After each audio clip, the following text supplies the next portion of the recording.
The hospital room, decked out with balloons, a happy birthday sign, and fresh roses, felt spacious and cheery. However, Michelle, a young woman in a coma for several years, couldn't appreciate the festive atmosphere or hear the soft voice of a little girl by her side. La la la, la la la, and the evil sorceress enchanted the fairy. The fairy fell asleep, and no one knew how to break the spell. The medical machines beeped indifferently, maintaining Michelle's dwindling life. Equally indifferent was the man standing nearby. "We gotta go. They're pulling the plug in an hour," he said quietly. "Kenneth, maybe we should hold off." Margaret, clad in a white coat, nervously clasped her hands, glancing from Michelle to Kenneth. "You're back at it, Margaret. We agreed to do this after her birthday. What's the holdup?" "I read about this guy who woke up after 5 years in a coma," she persisted. "Maybe there's a chance." "Sweetheart, there's no chance her brain's still ticking," Kenneth replied. "Even if she wakes up, she might be a vegetable for life. You know her. Would she want that?" "It's tough for me too. Michelle's my wife. She's Angela's mom," he added, glancing at their daughter, who clutched a fairy doll. After a pause, he shook his head. "But I don't want to keep torturing her, or us." "Daddy, Daddy," little Angela looked up.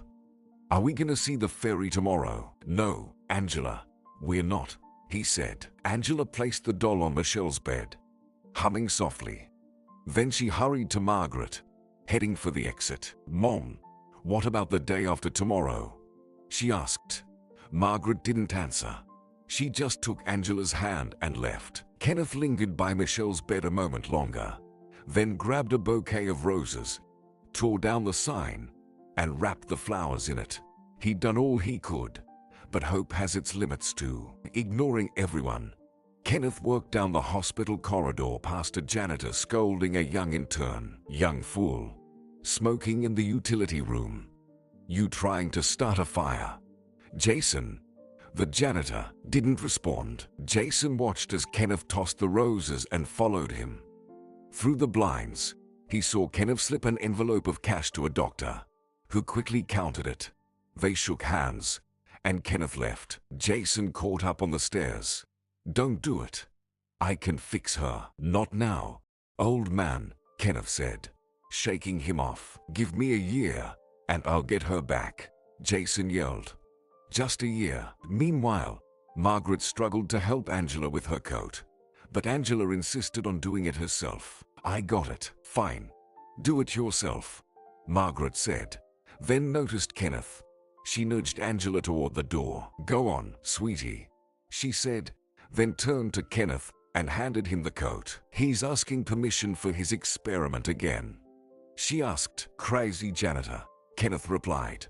"Won't let it go." "Kenneth, maybe we should give him a chance. They say he was a good neurosurgeon." "What chance, Margaret?" Kenneth sighed. "We've tried everything. It's over." With determined strides, he left the hospital, Margaret barely keeping up with him. Neither of them noticed the smoke billowing from the windows of the ward where Michelle, motionless and helpless, was about to be disconnected from the machines sustaining her fading life. The doctor, already in Michelle's room, didn't pay attention to the emerging fire as he filled a syringe with a yellowish liquid. But when a janitor appeared behind him with a bucket and mop, he sharply turned and snapped at her. "Gloria, get out. I need to clean the floors," she grumbled. Later. The doctor wasn't going to continue his task in her presence. "Typical. Always later," grumbled Gloria as she left the room, immediately shouting in the corridor. "What's going on? Is he smoking again? Fire. What's happening? Fire, fire." People rushed around the ward. "So much smoke." Someone yelled. "Get to the stairs. So much smoke." The doctor quickly glanced at the door, then turned to Michelle and slowly injected the medicine into her foretube, mixing it with the solution already flowing into her bloodstream. Then he hastily left the room, and on the monitor tracking Michelle's heart, the endless green line replaced the steady zigzags. Taking advantage of the chaos, Jason slipped into Michelle's room and understood instantly. With great effort, he managed to restart her heart, exhaling only when the green line, flickering, returned to its rhythmic zigzags. Several days passed. Gloomy Kenneth stood by the open grave where his wife's coffin was about to be lowered. Margaret, clutching crimson roses, didn't raise her eyes and silently listened to the priest's drawn-out voice saying a prayer. 5 years in a coma, only to perish in a fire. Shook her head the not-so-young, but still beautiful woman with a lace-black shawl over her hair. Mon Dieu, my God, my poor girl. They slowly lowered the coffin into the grave, and Kenneth, bending down, threw the first handful of soil onto it. Young one, the priest spoke, sorrowfully folding his hands. And no one came to see her off. Michelle had no one else besides us. Margaret quietly told the priest standing next to her. Everyone else is in St. Petersburg. It's a shame. He shook his head. They could have come. May her soul rest in peace. I only had Michelle as a niece, sighed the late aunt again, looking at Kenneth. And now she's gone. We dreamed of showing Angela Paris with Michelle. And now you'll have to do it. Come visit me, all right. Just without her. Donna gestured towards Margaret. Don't start, please, Kenneth pleaded wearily. Or maybe we could go to them. Remember Michelle, Margaret suggested. I can't. I have a flight at 2. Donna replied with a stone face. I need to make it to court for the divorce. You're getting divorced again. Margaret was surprised. Why not? Want to snatch my French husband away? Donna sniped. Too late, sweetheart. He's practically nobody to me now. Kenneth. Margaret's voice trembled with tears. Ignore her, he said quietly, watching Donna work away. Michelle's family is a bit peculiar. They stood there for a little longer, then left without noticing Jason, who stood a little apart, hiding his face with his hood. He didn't linger at the cemetery either, and soon was approaching a small old house, fenced with a low picket fence. In the yard, right by the porch, sat a 10-year-old girl, clutching her little brother. Melissa, Jason called her with an annoyed voice. Climbing over fences again. Knocked, no answer, means no one's home. Why climb, Jason? Mom will scold me, the girl said almost in tears, showing the old man her brother's hands. The index and middle fingers of the crying child were stuck in rings, and there was no way for the children to get them out themselves. Jason let the kids into the house and, taking a tool from the cabinet, began carefully sawing the first ring. She'll give it to me, sighed the girl. And she'd be right to, nodded Jason. You'll learn not to leave your brother unattended, silly girl. But I was only gone for a minute. Melissa defended herself. Go on. Don't get in the way. Jason scolded her. She hurriedly moved to the wall and began to read aloud the certificate hanging there for achievements in the study of the human brain. Here, Jason handed her the sawn rings. Maybe we can glue them somehow. With modeling clay, maybe. Melissa pondered, but hearing an unfamiliar squeak from the neighboring room, she nodded her head in that direction. What do you have there? Take him. Jason handed her the little brother and gently nudged him towards the door. Go on, go. The girl took a few steps towards the exit, but as soon as Jason disappeared into the strange room, she returned and, seating her brother on a chair, pressed herself to the crack of the slightly ajar door. Melissa managed to see the woman lying on the high bed, over whom Jason leaned. He put some kind of mask on her face, but upon hearing the noise, he came out to the girl. What now? He asked sternly. I forgot to say thank you. Melissa quickly came up with an answer. Thank you. She hastily left her neighbor's house, and he returned to his patient in the room, which resembled more of an intensive care unit. Jason himself also changed into a surgeon's outfit and didn't forget his cap, gloves, and mask. He drew the required medicine into a syringe and listened with surprise to the message on the radio. In our city, in the intensive care unit of Clinical Hospital Number 12. As we reported earlier, a fire broke out 3 days ago. And only today it became known that the fire did not go without casualties. One person died, a 30-year-old woman who had been in a coma for 5 years. The name of the deceased is not disclosed. The hospital management insists it was an accident. The fire occurred in a utility room. An investigation is ongoing. And now for some good news. Jason administered the injection to his patient and looked at the beeping machine, on the monitor of which the green zigzags began to move slightly faster. "Oh, so you can hear everything?" Jason smiled contentedly, but Michelle didn't respond. She continued to lie motionless, unaware that at that moment her little daughter was running towards Margaret, shouting to her with a voice ringing with joy, "Mom, I know how to break the fairy's spell." The girl handed Margaret a book. She instantly responded, "My darling." But Angela continued to recount what she had just read. A girl was allowed to look into the magic mirror. She saw herself, remembered everything, and woke up. "Mom, let's go to the hospital, my sunshine." "We will definitely go." Margaret leaned over Angela. "Just not today." "Okay, tomorrow. For sure." She persisted. Okay. Then I'll look for the magic mirror." Angela agreed. "But you promised." Kenneth smiled at his daughter and watched her for a moment, then turned to Margaret and said in an irritated tone, "She's 6 years old. She believes in all sorts of nonsense." "Thank you, dear. What else will you teach her?" "I told her about this when she was 2.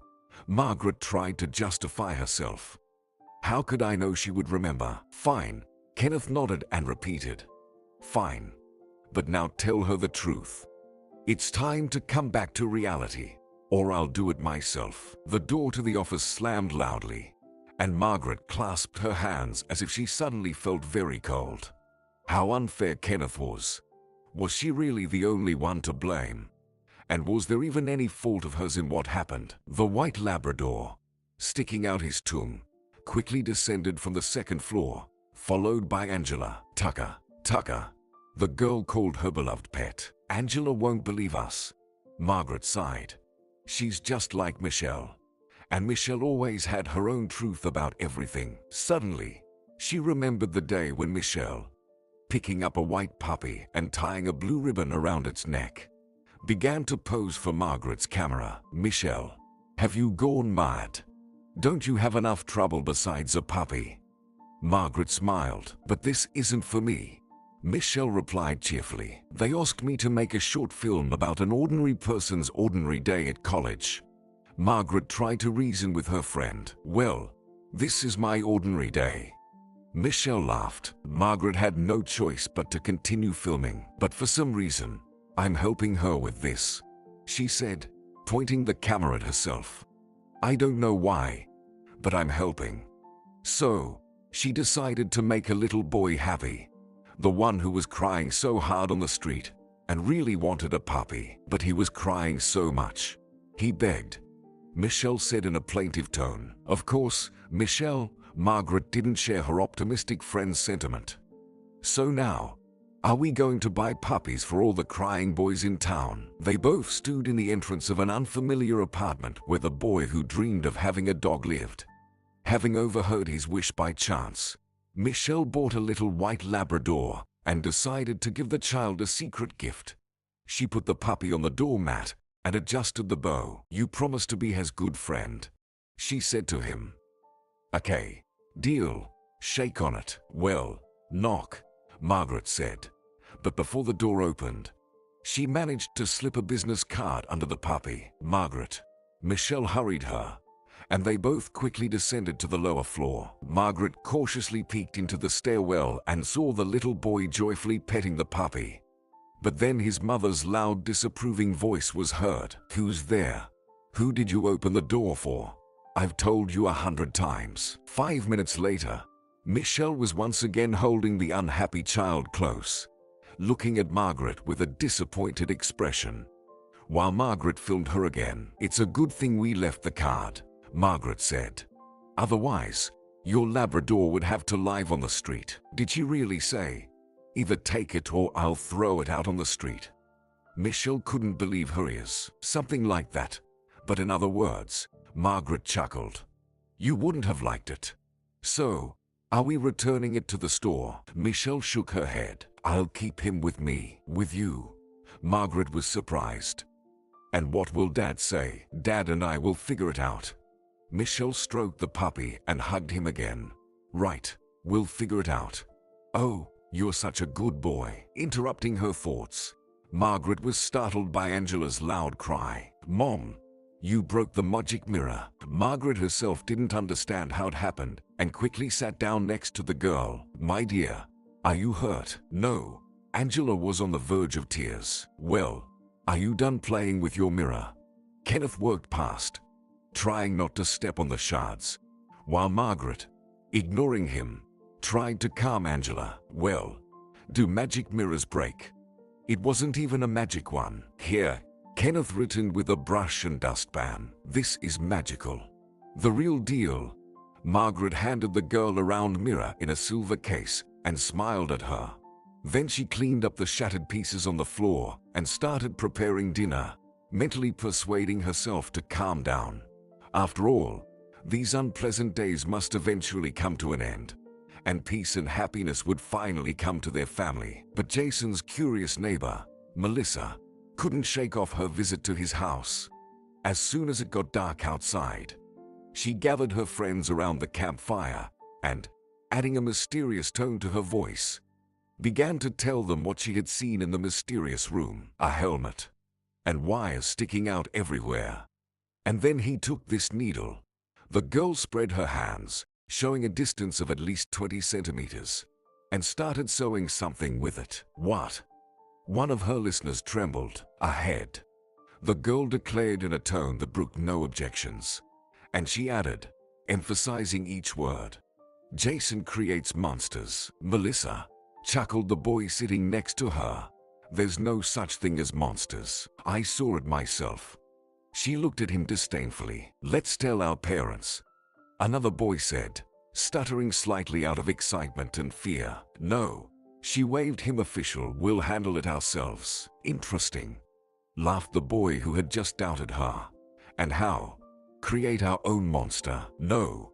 We'll steal it from Jason, Melissa stated firmly. Meanwhile, Jason stood in the laboratory headed by his son Larry, watching as he took vials filled with a pinkish substance from a portable refrigerator and then placed them in a container his father had brought with him. The deputy director started asking questions. Larry whispered quietly, you know, his father tried to reassure him. If anything, I hacked into the lab and stole the vials. Besides, how could he know how much of this donor material you've used for experiments? Don't worry, I'm not worried. Dad, I'm not worried. Just. Larry finished with the vials and took out a bottle of vodka and a jar of fish preserves from another refrigerator. No, I'm on duty. Jason waved it official. No. Dad, come on. Larry didn't accept his father's objection. Did I chill this for nothing? Besides, we have a reason. Mia got her diploma on Friday. He picked up a framed photograph from the table and looked at his college graduate daughter. Why wasn't I invited? Jason also scrutinized his granddaughter's face. Well, Larry became embarrassed. She didn't invite anyone. Mia, Jason gently stroked the girl's portrait. How she's grown up. She used to visit us. And now, Larry quickly changed the subject. Tell me, do you really believe we can restore brain activity after 5 years? Yes, absolutely, Jason said confidently. Okay, let's say she wakes up. Larry paused, then decided to ask the question that was particularly bothering him. How will you explain the experiments on the abducted coma patient? I understand, of course, that you want to prove to them all that you were right then. But I don't want to prove anything. His father interrupted him. I just want to finish what I started. That's all. Can't you understand that? You'll be jailed, Larry said confidently. For what? Exclaimed Jason. For saving a person they wanted to kill. For stealing. His son corrected him. No, Jason protested. But Larry stood his ground. Yes, you stole. You substituted someone else for Michelle's body. You conducted illegal experiments. And the fire. Do you realize what could have happened? Jason remembered how he himself had set that recent fire in the hospital and spoke excitedly. The left wing burned down. There was nobody there except Michelle. Okay. But if Larry wanted to say so much, but his father didn't let him gather his thoughts. What? I've thought of everything. If it works out, imagine how many lives I can save. Dad, Dad, Dad. Larry immediately softened and began pouring vodka into glasses. You're all about people. People. Shall we drink to you? Jason sighed, looking into his son's eyes. But instead of condemnation, he read only boundless respect and the familiar love of a son. Late in the evening, when Angela had already gone to bed, Margaret went to her room and turned on an old video she had made herself. Then she took out an album of photographs and began to look through them, pouring herself a glass of brandy, which helped her cope with the cunning pain. Though she was on the TV screen with Michelle blowing out candles on a cake, there they were hugging and laughing. And here they were together again, only in a photo. The door opened, and Angela in her pajamas with her hair down walked barefoot to Margaret, but stopped upon seeing the glass in her hands. Mom, why aren't you sleeping? Are you drinking your medicine again? Ew, it's so bitter. How can you? Sweetheart, Margaret didn't want to talk to her right now. Go to sleep. I'll be there in a minute. Go on, go. The girl sighed and left, and Margaret finished her brandy and looked at the screen. She remembered this evening well. They were relaxing at a cafe with Michelle, and she, fooling around, messed up her hair. You're always messing around, Margaret said to her friend. And your dad, by the way, worries about you. Stop scratching me. She laughed, pushing her friend away and pointing the camera at her, filming everything. Dad worries about you. What does he have to worry about? Michelle shrugged. I don't want to do business, and certainly not construction. I don't want to deal with bricks. She added jokingly. Then what do you want to do, for heaven's sake? Margaret's voice off screen sounded surprised and mocking. I don't know. That's the point. Michelle shrugged. I don't know what I want to do. I want to help people. Michelle smiled and crossed her fingers. She didn't immediately notice the handsome young man who approached them with pastries in his hands and sat down next to them, helping. Oh, how interesting, he said, rudely interrupting not only the conversation between the friends, but also Margaret's video recording. Yes, please tell me. Can you help me? I have a bad heart. When I saw you, it just stopped beating. He reached out to Michelle. Kenneth. Michelle. She shook his hand. Pleasure to meet you. Kenneth held her hand a little longer than necessary. Likewise. Michelle blushed and suddenly, as if just remembering her friend sitting across from her, said, This is Margaret. Margaret. Hi. Kenneth waved to the camera. The recording ended, and a gray fuzz appeared on the screen. Margaret picked up the photos and started sorting through them, examining the happy faces of Michelle, Kenneth, and herself. Back then, she knew how to smile cheerfully and openly. Not like now. Margaret. Kenneth entered the room, thinking she was still awake, but she didn't respond to his voice or turn to him. He turned off the TV, swept the photos onto the floor, then took a soft warm blanket and covered the sleeping woman. Then he lay down beside her, embracing Margaret, and soon fell asleep himself, not wanting to think about anything bad. In the morning, as usual, they took Angela to school, and Margaret opened the car door for her. Run, sweetie, run. And when the girl couldn't hear her anymore, she turned to Kenneth. Kenneth, I can't do this anymore. The same dream. Michelle is standing at the door. I invite her in, but she shakes her head and stays. Kenneth seemed to have been waiting for these words because he quickly responded, I'm sorry, but if you drink like this and then watch stupid recordings, Michelle will appear in anyone's dreams. We were actually going to kill her when she burned. Margaret couldn't hold back. Kenneth grabbed her hand and turned her sharply toward him. Stop it. Okay. Michelle is dead, and we're not to blame for it. I don't want to go back to this topic anymore. And if you have nothing to do, start filming already. I bought you a camera for $10,000. Margaret waved her hands. I don't want to film. Kenneth didn't let her go. Pulled her close and hugged her. Wait. I understand it's hard for you. We're all struggling. I love you, Mom. Angela ran up to them. Yes, sweetheart. Kenneth leaned toward his daughter. After school, we're going to the ferry, right? You promised. Margaret looked up at Kenneth. He didn't have an answer. So she sat down in front of the girl herself. My darling. Yes, my dear. Of course, I promised you. Can we go tomorrow? You say that every day. Angela was clearly disappointed with her words and turned to her father. Dad, Angela, stop playing these games, Kenneth said sternly to his daughter. Kenneth, Margaret pleaded, and he softened his voice. Sunshine, Mummy's friend who was in the hospital has been discharged and left. We'll never see her again.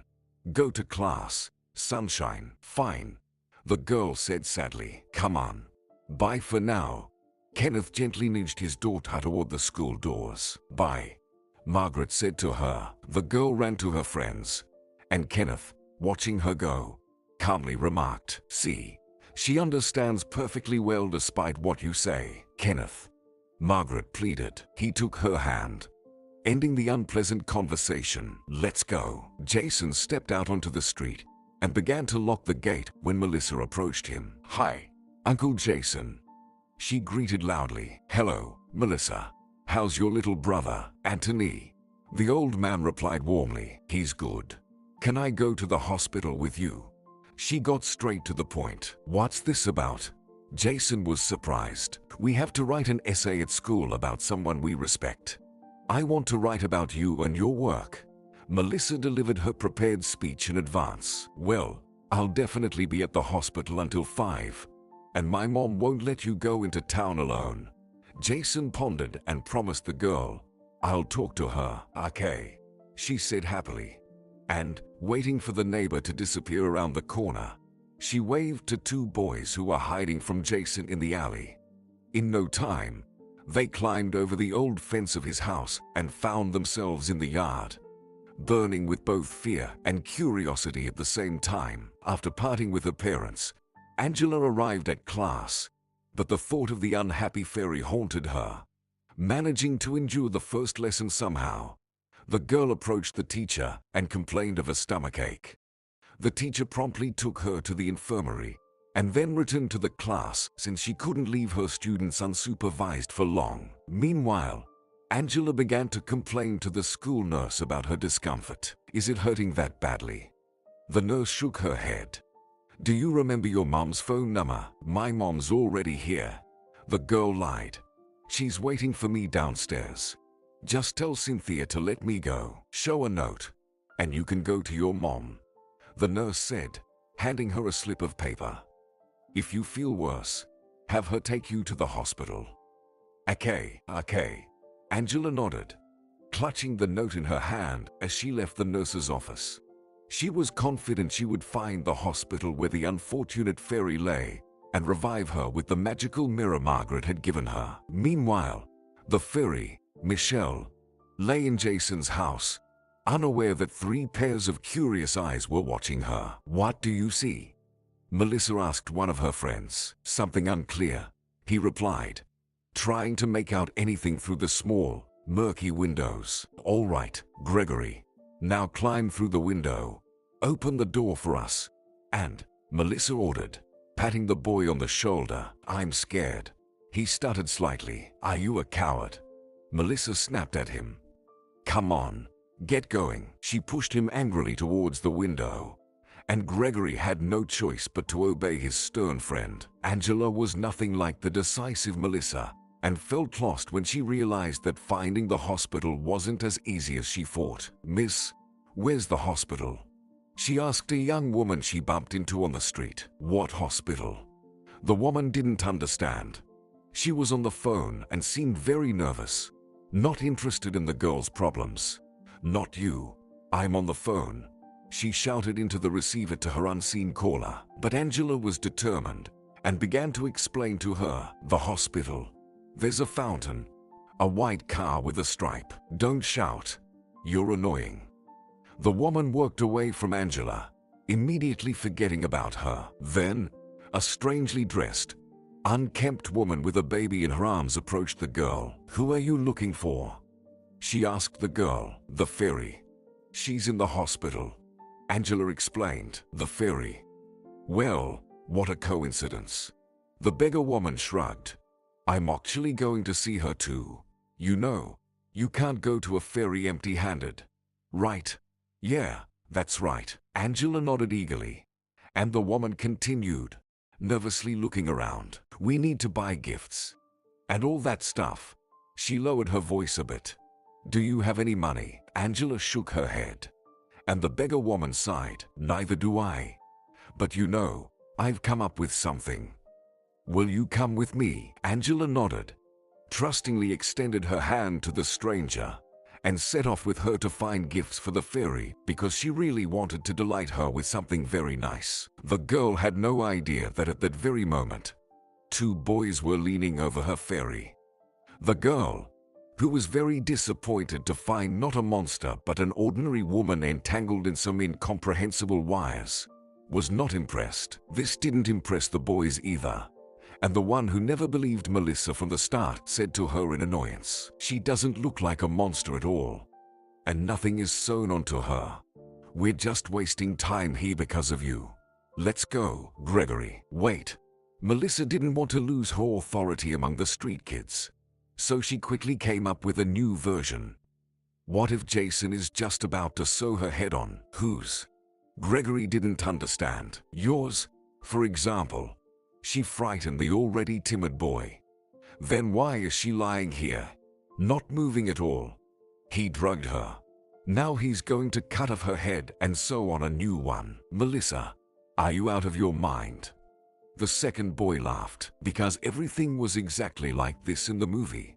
Melissa saw how her words affected her friends and continued to instill fear in them. And then the monster worked the streets. She stood up and mimicked with her hands how the monster from the movie scared the unfortunate passers-by. "What do we do now?" Gregory asked, although he was ready to run away from here anywhere. Melissa leaned over Michelle and began to peer into her eyes, gently lifting her eyelids with her fingers. Then she slapped her cheeks hard. "Mom, we've come to rescue you." In the underground passage where the stranger led Angela, there was nothing magical, but various passers-by and beggars crowded around the gray walls covered with vulgar graffiti. The woman adjusted the tattered checkered blanket on her child and pulled Angela's hand. "Here, you'll sing. And for that, they'll give us a lot of money for the fairy. Understand?" Angela nodded and began to sing the song she had heard recently. "And the wife will cry. She'll go to another. Sing louder, sing loud," demanded the beggar. "For my friend, she'll forget about me." The girl sang in a plaintive voice. "Give, young people, please." The beggar managed to add her word, stretching out a box into which they threw money, while rocking the baby with her other hand. "It's a pity only for the will." Angela sang. "Give, woman," the beggar pleaded. On the wide field, the girl looked at her new acquaintance and fell silent, while the beggar was already bowing to some passerby. "Thank you, sir. I'm tired," Angela declared. "Why does the fairy need so much money? Let's go already." "Sing," I said. The woman got angry. "Stand here. Give." "Thank you, miss." "Sing," I said. "Thank you, sir." Angela had already realized that she was being deceived and wouldn't be taken to the fairy, but she continued to sing. And Melissa finally stopped shaking Michelle and waved her hand. "She's so weird. Maybe we should disconnect her from all these gadgets," suggested Gregory. "Exactly," Melissa exclaimed. "Then she'll wake up." "Gregory, come on.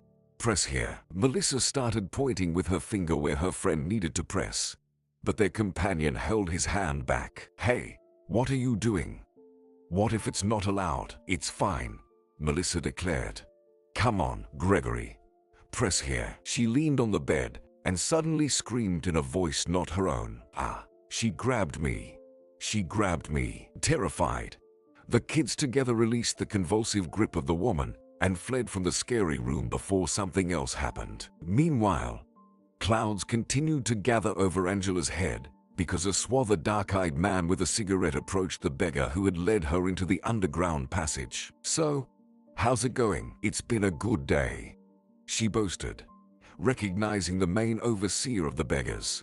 She hurriedly scooped up everything people had thrown to Angela and handed it to him. Where did you get her from?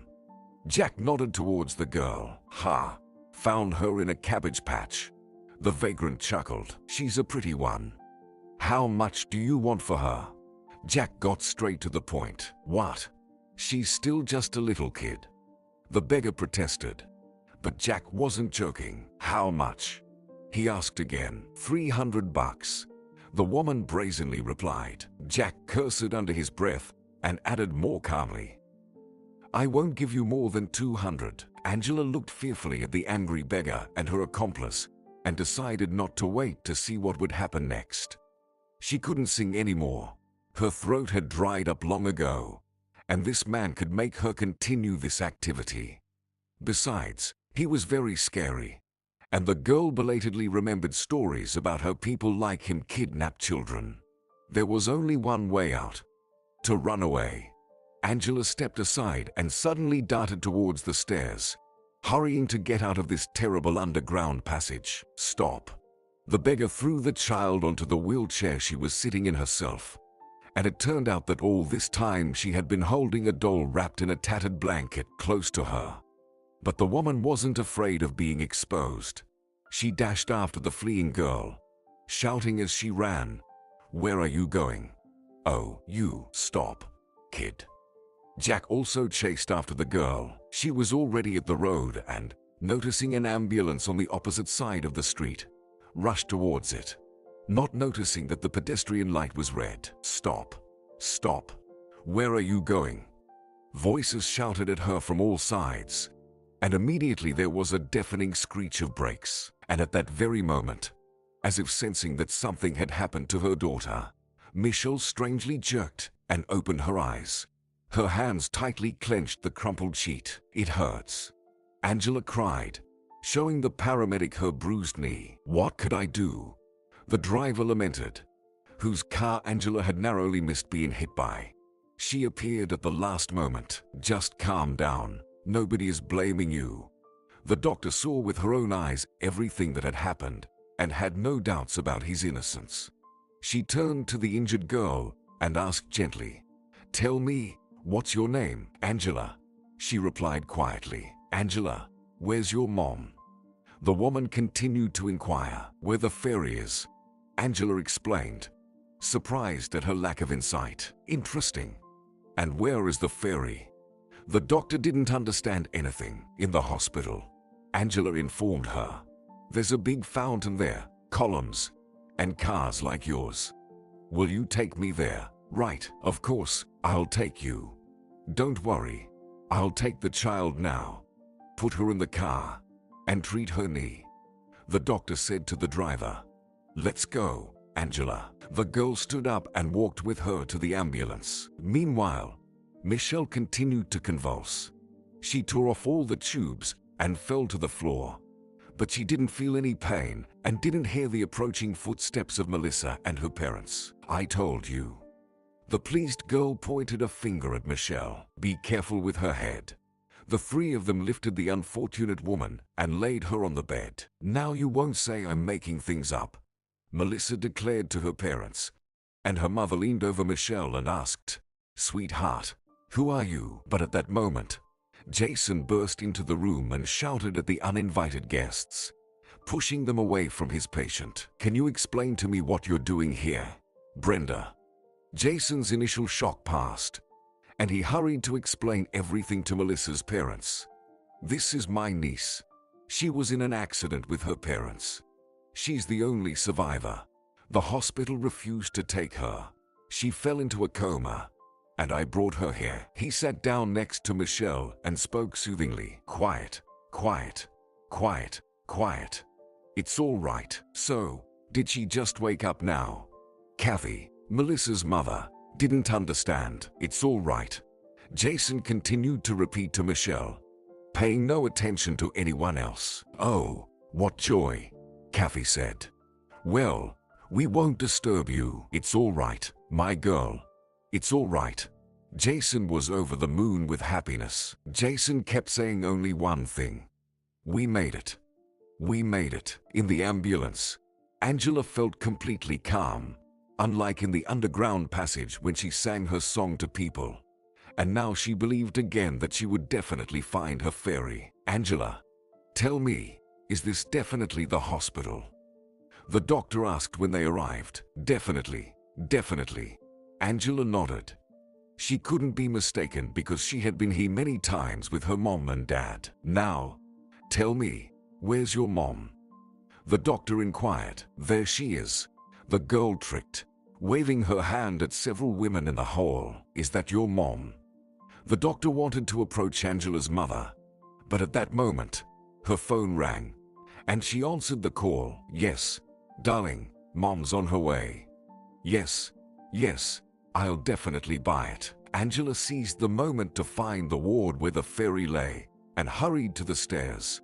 She knew exactly where to go, but froze in amazement and despair when she saw that instead of the usual door, there was a gaping black hole blocked off by warning tape, and the entire ward had been burned to the ground. Stepping into this frightening darkness, Angela suddenly crouched down, noticing a small fairy doll, the one she had given to her fairy herself. Its face was completely blackened, and its dress and wings were crumpled.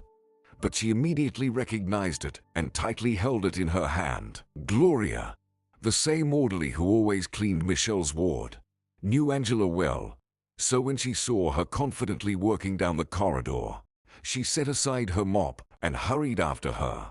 She didn't manage to stop Angela, and when she reached her, Angela was already standing in the middle of the burnt ward, unsure where to look for the fairy now. Angela, what are you doing here? Gloria led her out into the corridor. My God, where's the fairy? Angela raised her eyes to her. Let's go. The woman kissed her on the forehead. Let's go. I'll tell you everything. In Kenneth's office, workers removed from the wall a large portrait of a no longer young, dignified-looking man. And as Kenneth glanced at it one last time, he smiled. Now it was his office, and Roger Williams, his deceased wife's father, could go to the scrap heap of history where he belonged. Everything turned out as best as it could, meaning just as it should, and there was nothing more to say. The secretary, a beautiful, elegantly dressed girl, approached him but stopped at a respectful distance. Kenneth, everyone's gathered already, she informed him. The board of directors is waiting for you. They'll wait, Kenneth replied, displeased that her appearance had spoiled such a pleasant moment. The girl left, and Kenneth looked at the incoming call from Margaret and answered somewhat nervously. Yes, what do you want? I'm in a meeting. Margaret quickly told him about the teacher's call. What? Angela isn't at school. Furious, Kenneth postponed the meeting and rushed home to pick up Margaret, intending to search for their missing daughter together. Although he already suspected where she might be.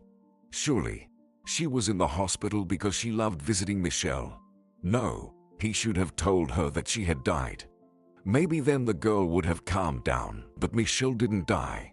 On the contrary, she was gradually coming back to life.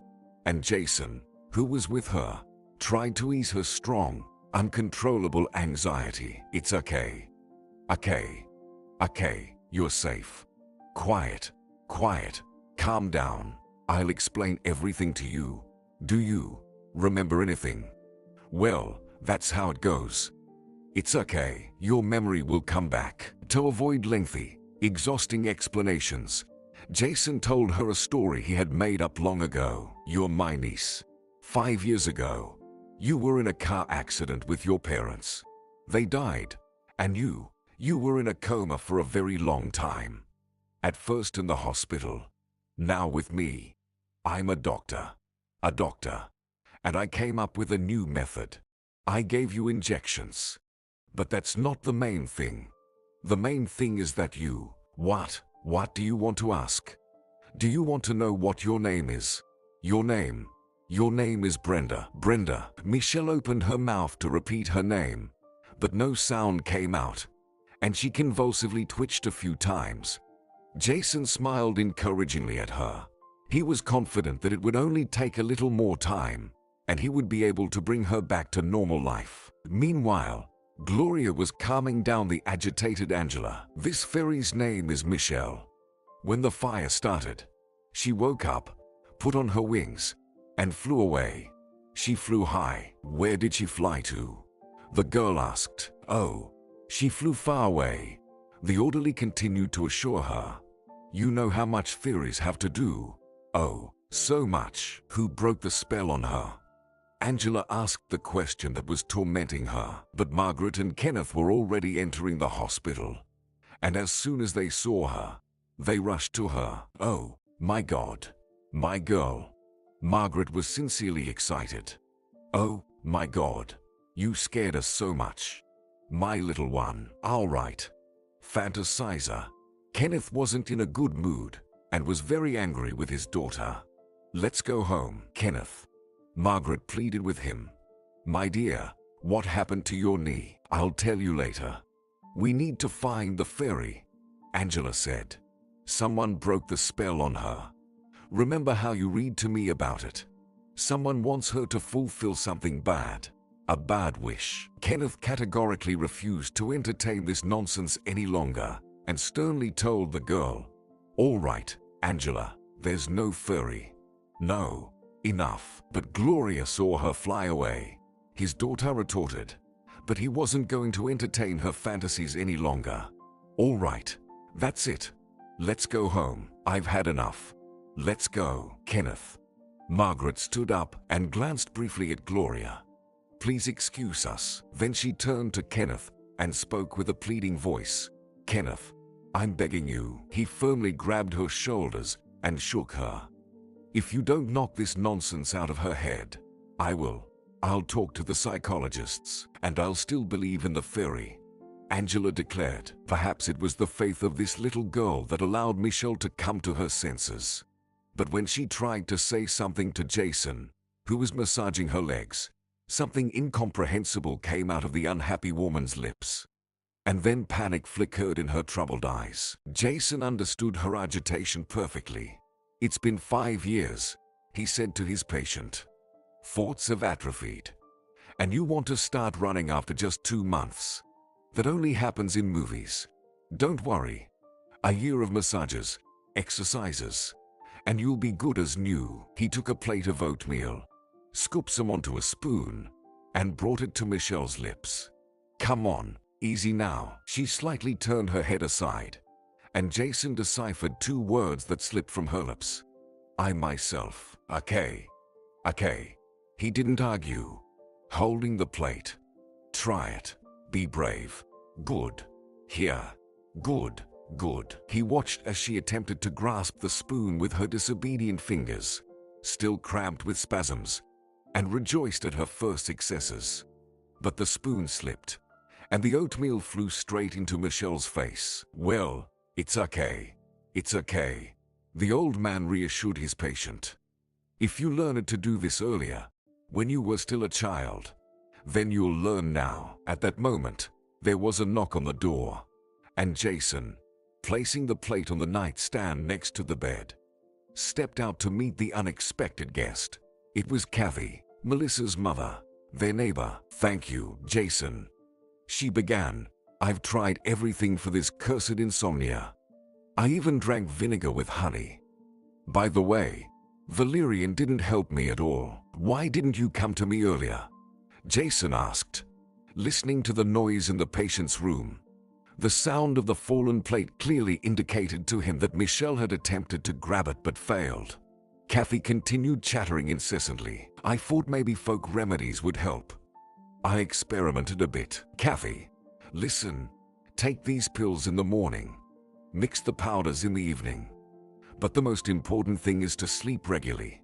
And don't you dare go to bed in irritation. The commotion in the room intensified, and Jason hurried. No tea, no coffee, none. Here, Kathy placed a huge basket on the table, in which Jason saw a 3-liter jug of milk and some other groceries. Here, why all this, Kathy? The old man protested. You have kids too. No, Jason. You're not alone now either. Feed your niece. Kathy understood from the noise in the next room that she was delaying her kind neighbor and hurried to bid him farewell. I'm off now. All right, he called after her over his shoulder, then rushed to Michelle, who had fallen to the floor, and began to wrest the scalpel from her weak hands, which she was trying to grasp tightly. No. He pushed away the tray of instruments she had dropped and spoke to her as if she were a little child. It's okay. Calm down. She wheezed and struggled in his arms, and he repeated to her, barely holding back his own tears. You have to live. You have to. Do you hear me? You have to. And long, filled with both despair and joy, days flowed for both him and Michelle. The young woman's recovery was difficult, but Jason never stopped taking care of her. Michelle, like a little child, learned to sit, eat by herself, speak, draw, distinguish colors, and even read. And within a year, she was already attempting to work, at first with walkers and crutches, and then on her own. But Jason was always there beside her, supporting her, repeating every time, you can do it, Brenda. You can. Come on. Be brave. There. Good. Come on. Well done. Come on. And then the day came when she was able to take her first independent step. Hold on. All right, now try it on your own. Come on. Be brave. There you go. See, you did it. The old man encouraged her. It worked. Michelle couldn't hide her joy. Jason. It worked. Yes, my dear. He helped her to reach a bench and sat her down so she could rest. It worked. Michelle echoed, trying to catch her breath. It worked. Jason was as delighted as his patient. There you go. Rest. And when will I start remembering? Michelle asked, but Jason didn't have a chance to answer her because he saw his own son walking towards them along the path. Hey, mind if I join? Larry asked his father. Come in. For 2 months, you've been mere. Larry continued addressing his father, still not paying attention to Michelle. I was starting to worry. You could at least. Suddenly, he stopped himself mid-sentence, staring at the young woman with a scarf on her head. Oh, well, isn't this the same? He blurted out. Yes, this is Brenda. Jason clearly wasn't pleased with his son's arrival and tried to hide from Michelle that his closest person was in front of her. My niece, he told the unexpected guest. I've told you about her. Brenda, this is Larry, my colleague. Hello. Michelle nodded and stood up. You'll practice on your own, all right? Jason suggested to her. That's good. Take a seat. Larry and I will take a walk. We will, won't we? Larry, of course. Larry didn't argue with his father. After you. He pointed to the gate. They walked out to a small lake that stretched almost immediately behind Jason's house. Dad, you are lucky. Larry admired. Listen, with her amnesia, there's a chance to smoothly finish the experiment. But what will happen when she starts remembering? She'll remember. And then I'll think. His father calmly replied. But right now, I have other things on my mind. How do I submit the documents to the Ministry of Health? That's exactly what I wanted to talk to you about. Larry cautiously broached the subject that worried him. You understand perfectly well that they won't accept any documents from you. Yes, Jason replied. He was genuinely afraid of this. And Larry continued to exacerbate the situation, making his father even more worried. And they'll start an investigation too. Yes. Jason understood all of this perfectly well even without him. That's why I'm thinking about how to handle this. Maybe through your connections. I've already consulted. Larry pretended to be dismayed for appearance's sake, then suddenly spoke with a confident tone. Dad, this is your only chance to publicize your research. Just understand me correctly. Hand it over to someone involved in medicine. Legally, hand it over. Jason paused, expecting anything but this. Hand it over. Dad, hand it over. Larry continued to press him. To whom? The old man slightly raised his voice. Hand it over. Please, just listen to me now. Larry lost his temper for a moment. To whom? Jason exclaimed. I'll run it through my lab. Larry quickly went on. I'll tweak the data. Everything will be legal. No, I won't give it to anyone. Jason no longer intended to hold back. I won't give it to anyone. Not even to my own son. He turned around and walked away. And Larry, frozen for a split second, immediately hurried after him. I knew it. I knew it. You don't care about Michelle. You don't care about all these people. You just want fame, don't you? Larry shouted. And you? Jason stopped and looked his son in the eyes. I want to help you, Dad.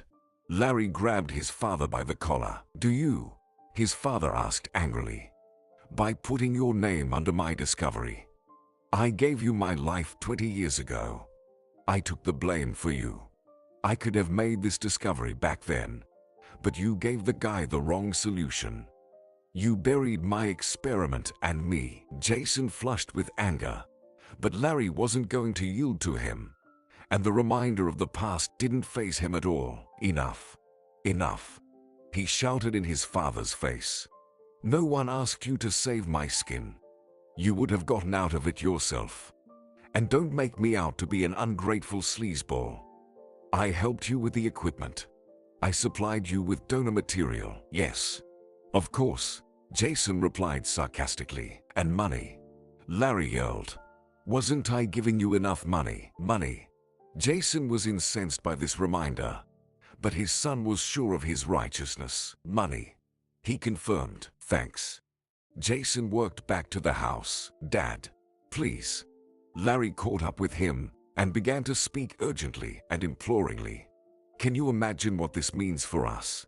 This is a breakthrough in neurosurgery. People will talk. They'll write about it. And money. We won't need anything. You don't need anything as it is. His father told him. Dad. Larry's distorted face became unrecognizable and frightening. I'll restore our family's honor. No one will say that you, the weirdo, killed Emmanuel. I didn't kill anyone.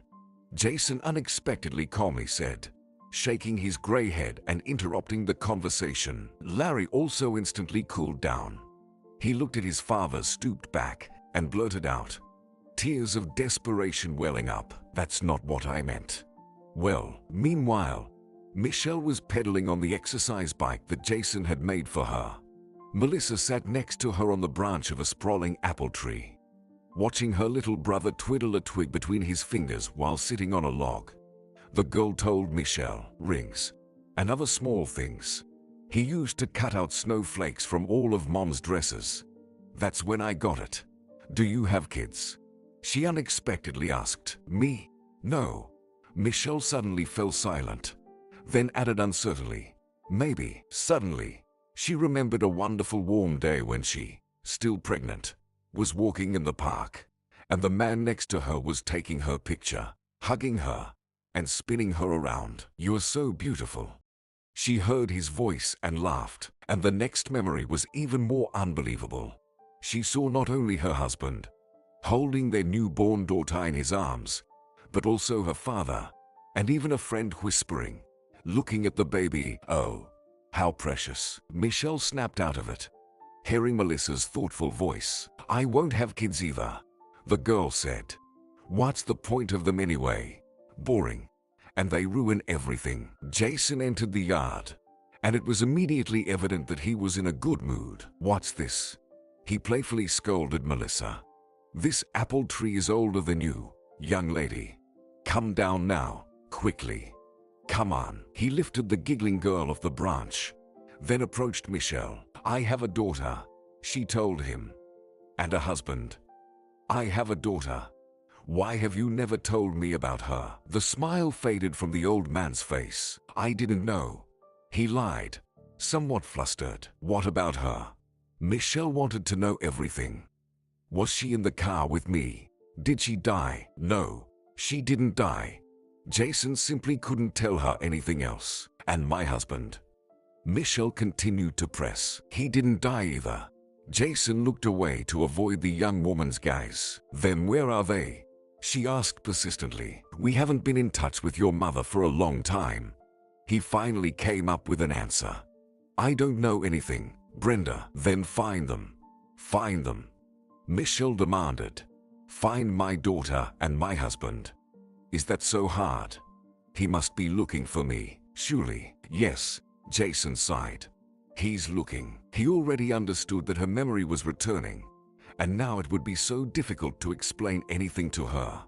And every night Michelle began to dream fragments from her past, and she was sure that not long ago her dreams had been reality. Say Mama. Mama. Michelle's own voice emerged in her memory, and in her arms, she held a little girl, a lovely baby, so cute and beautiful. Why are you bothering the child? Her husband would say, and she recognized his tone. There will be a time when she'll say everything herself. Did you hear? Michelle smiled. Hear what? He laughed. Come on. Don't make things up. She said it again. Michelle insisted. Didn't you hear? Her memories resembled a kaleidoscope. Here's her little one celebrating her first birthday. Here's the baby sleeping in the stroller. And Michelle lovingly gazes at her little miracle. It's all in the grandfather, you know. All in the grandfather. Michelle's father leaned over his granddaughter, and she smiled and beckoned someone. Come on, faster. Here are the headlights of an oncoming car blinding Michelle, and she grips the steering wheel with her last strength, while someone unfamiliar shouts, We're losing her. Massive blood loss. And at the registry office, the officiator asks the happy bride, Are you ready, Michelle Williams, to take Kenneth Young as your husband? Michelle woke up screaming, drenched in cold sweat, trying to fall asleep again but couldn't. She remembered enough to know the truth that someone had been diligently trying to hide from her, and now all doubts were behind her, and the pain too remained in the past. Standing in front of her family home's door, Michelle hesitated to press the doorbell. She turned around and looked around. Yes, this was her home. So many memories were tied to this place that there could be no doubt that she had returned to where she was awaited. She brought her finger to the doorbell and pressed it. Margaret peeked out the window to see who had come and, pale with horror, recoiled, deciding she was losing her mind. Meanwhile, unsuspecting Kenneth, smiling, opened the door and suddenly froze, recognizing the wife he had come to think of as dead. Kenneth, it's me, she said to him, expecting anything but the indistinct and hurried reply. I'm not Kenneth. You've mistaken me. He closed the door in front of the bewildered Michelle and leaned his back against the cold wall, trying to gather his thoughts. With a loud bark, a white Labrador rushed towards Michelle. She took his big head in her hands and started petting him, affectionately saying, Tucker, you're my good boy. Tucker. Another ring made Margaret jump. Kenneth. Kenneth. This, she started, pointing at the door. This is like. How, Kenneth? In my dream. Is this, Kenneth? She died, didn't she? No, she's alive, Kenneth replied. Who is it, Kenneth?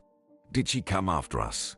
Margaret couldn't hide her fear. Quiet, quiet, quiet. She never left. Kenneth saw that Margaret was on the verge of hysteria and hurried to calm her down, switching to a whisper. They showed us charred remains and said it was Michelle, and we believed it. The question is different. Where has she been for a whole year? And why did she only show up now? And the door kept ringing and ringing. Kenneth, just open it for her, Margaret requested. All the documents are with me, Kenneth continued, and the sound of his own voice calmed him down. The death certificate. I inherited the rights.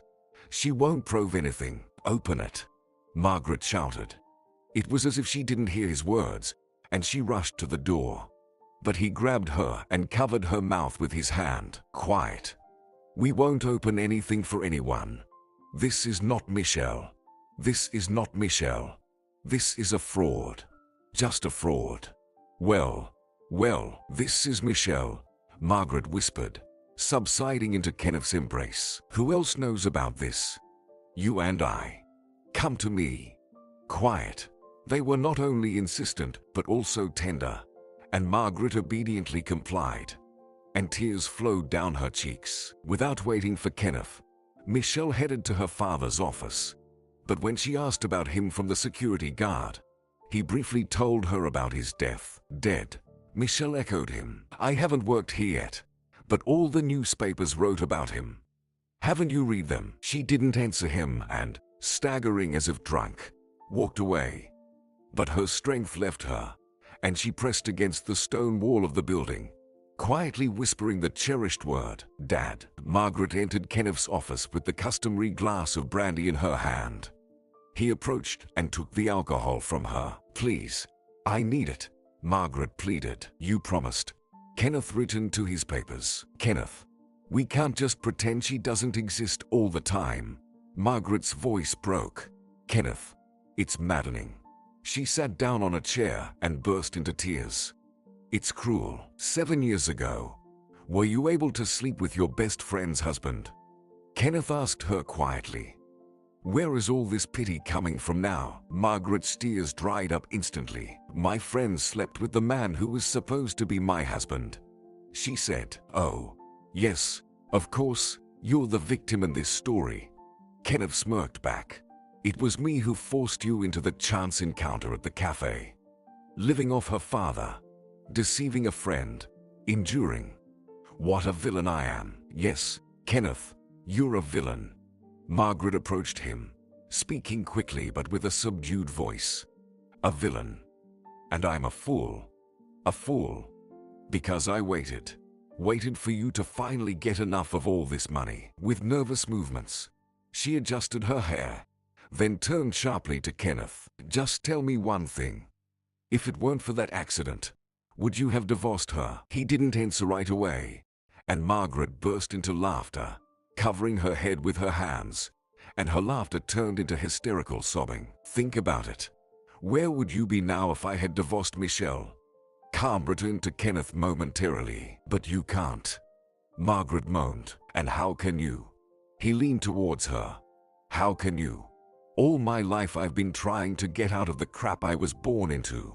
Was it easier for you with your alcoholic mother? And Michelle, she was born with a silver spoon. She doesn't even know what it's like when there's no money.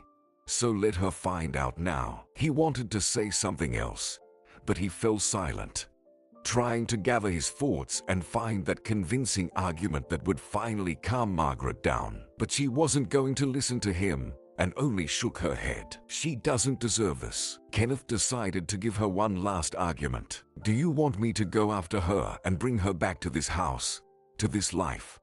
He asked. She raised her tired eyes to him and nodded several times.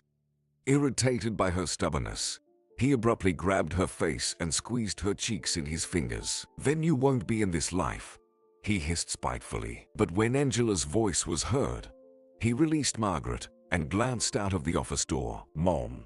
Mom. The girl was looking for Margaret and calling her loudly.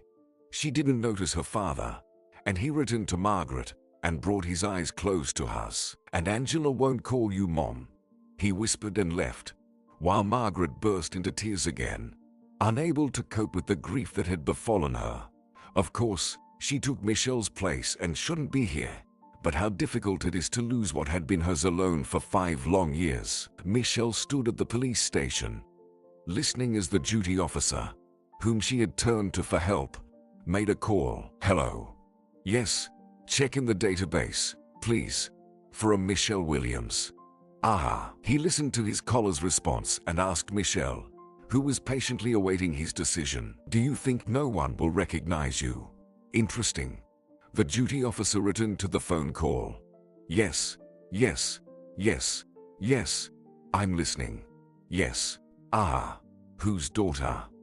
He looked at Michelle oddly, then extended the receiver in surprise. Ah, I see. All right, thanks. He hung up, stood up, and walked over to Michelle. You know what? Don't worry. Don't fret. He gestured towards a bench. Just sit down for now. Sit down. I'll call the investigator. We'll sort everything out. You'll get everything back. Everything will be returned. Sit down. Sit down. Michelle obediently did as the officer asked, and he returned to the phone and dialed someone else's number again. Hello? Yes. Hey. He started hastily. Remember I asked you about this, Michelle? Well, she's asking for the investigator, but we don't need an investigator here. If she came here herself pretending to be alive, then clearly we need to call a doctor. You understand? And you understand, if she's like this, then obviously everything is. Michelle saw him twirling his finger by his temple, got up, and without saying a word, left the station. She decided to return to where she had been living for the past year. When she entered the house, Jason was sitting thoughtfully at the table, stirring the cold tea with a spoon. He turned to her, and she immediately understood how deeply he was moved. I never thought I'd see you again, Brenda, the old man said to her. I'm Michelle, she replied. You remembered? Jason nodded and smiled at her. The snow-covered bushes, trees, pathways, and monuments of the cemetery as Jason and Michelle slowly made their way to the grave where an unknown person was buried under her name. Jason held her hand and recounted the sad tale of his life. The patient died the next morning. I was blocked off from my son, and I was thinking, what will happen to me? I was a renowned neurosurgeon. I had connections, but it happened. 20 years ago, I lost everything. And then you came along. Same diagnosis, and they were going to disconnect you from life support. Dad wanted to disconnect me. Michelle couldn't believe it. No, a parent cannot disconnect their own child. The old man shook his gray head. If I remember correctly, he had a heart attack a month after the accident. So, Kenneth, Michelle lowered her gaze and looked at the ground beneath her. And there was no hope of you waking up from the coma. What is he to be judged for? He waited for 5 years. Jason tried to justify Kenneth, but it didn't make Michelle feel any better. She stood there, looking at the large monument with her name and surname engraved on it.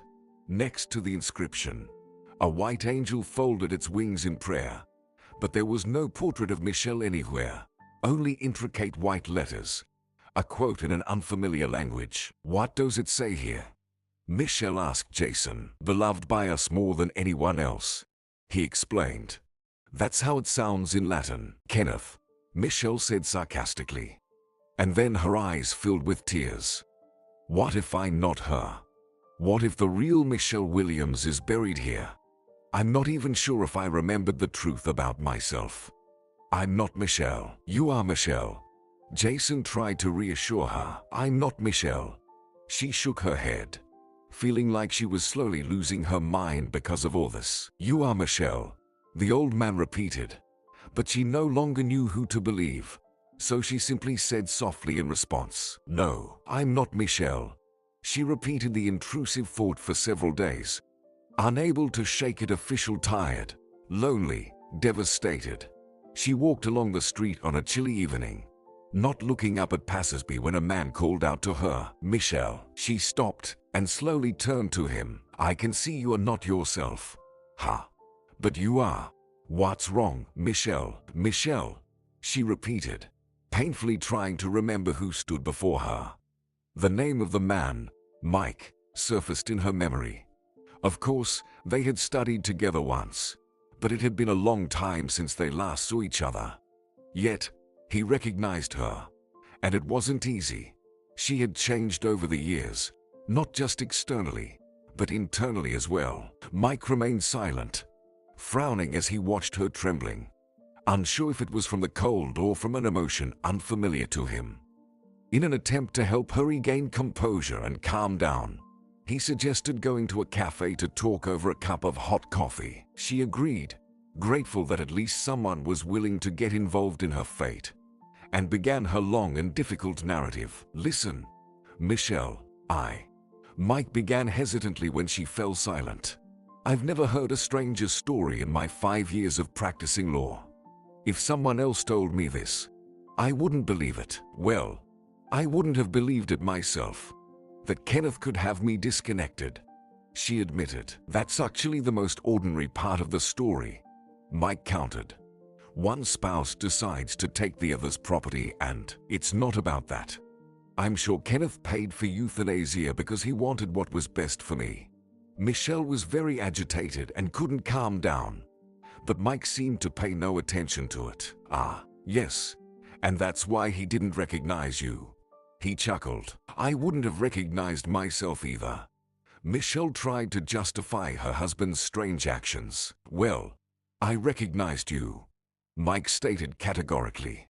"How many years has it been since we saw each other after college?" 7 years. "Come on." He waved his hand. "You can consider your Kenneth an innocent victim. But please, don't just sit around." "Oh, my God. Mike, what can I do?" She shook her head.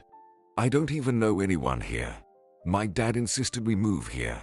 He had some business here." "Who is we?" Mike frowned again. "Ah, my husband and Margaret. My friend," Michelle explained. "She had some filming here, and then she decided to stay, and she didn't recognize you." He clarified. "Oh, I just couldn't find her."